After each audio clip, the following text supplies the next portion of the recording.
Let's get to Chargers at Chiefs. Chiefs 5.5-point favorites. 41.5 points is the over-under. Despite the fact that the Chiefs lost the first time around this season in this matchup. How do we see it going? We need to stop making the Chiefs favorites. Yeah, right. Also, we need to ban Andy Reid from using RPOs. That's the entire this offense is so RPO reliant.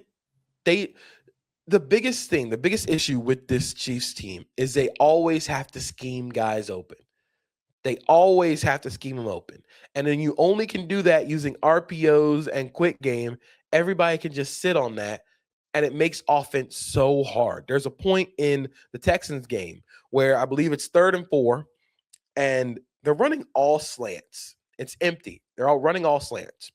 And they're trying to get Travis Kelce open against Azeez Al-Shaair. Normally a great game plan. But Travis Kelce is not the same Travis Kelce. He gets completely blanketed by Al-Shaair. Everybody else, there's no separation. When you go back and watch the Chiefs tape offensively, there's no separation anywhere. Nobody is winning downfield. And of course, the Texans defense is the Texans defense. But when teams know that you can play cover one or man coverage against this defense and there's nothing open, it's really hard to win in that way. And again, they try and do all these different things. They try and get under center and run play action, but because they don't run the ball under center, nobody falls for the run fake. They used to be really good at passing out of 13 personnel because they were actually a threat running the football out of it, but they don't run the football. This offense frustrates me. It baffles me to see how an offense with Patrick Mahomes and the talent that they have feels so toothless and feels so lifeless at this point of the season. It's just ban the RPO in general, but specifically ban the RPO from Kansas City. The Chiefs, since the return of Rashee Rice week 7, it all came back. We thought we were going to see this untapped potential of an offense that was going to return it to its Tyreek Hill glory. Mahomes averaging 7.2 yards per attempt. He has the most interceptions in the NFL over that span, 84.8 passer rating.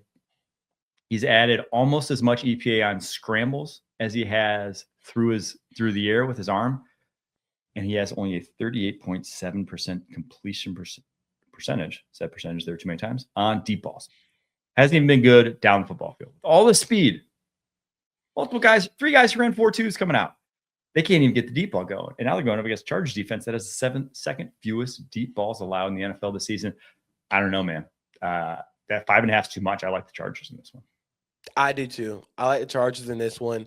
Something that I think is going to play a very big role in this one, especially for the Chargers offense, is when they add 6 offensive linemen on the field, when the Chargers go jumbo, they are 7th in yards per play with 6 offensive linemen on the field.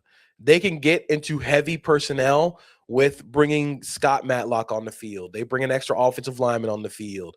They bring their blocking tight ends on the field, and they can just hammer teams. That's what they did against the Eagles. Some of their big plays were out of that jumbo look.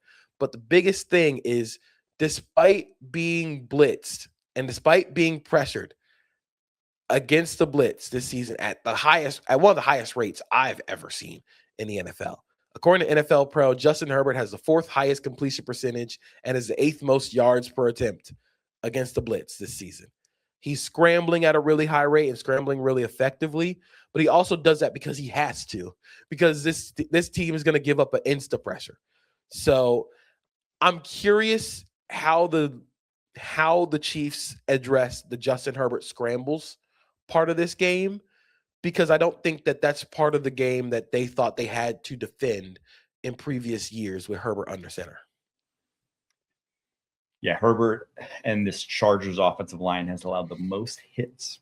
I guess not Herbert. The Chargers offensive line has allowed the most hits of any offensive line in the NFL, tied with the Cleveland Browns. And if you watch the Browns offensive line, you know that's not great company to be in this season. So I don't love the Chargers, obviously. I think it's just going to be a close one. I think the fact 5.5 is too much because Chiefs haven't covered 5.5 since October, flat out. Like it's been a while since this Chiefs team actually looked like what we had hoped we would see when they had the full complement of weapons. So, yeah, all that being said, I like the Chargers, and the Chargers win this one. It's like good night, Kansas City. That is your playoff hopes down the drain. So, we've been saying it's a must win for the past couple weeks. The Chiefs hasn't happened. This is like, hey, final door. This is your last shot. This is actually it. You have zero chance if you lose this football.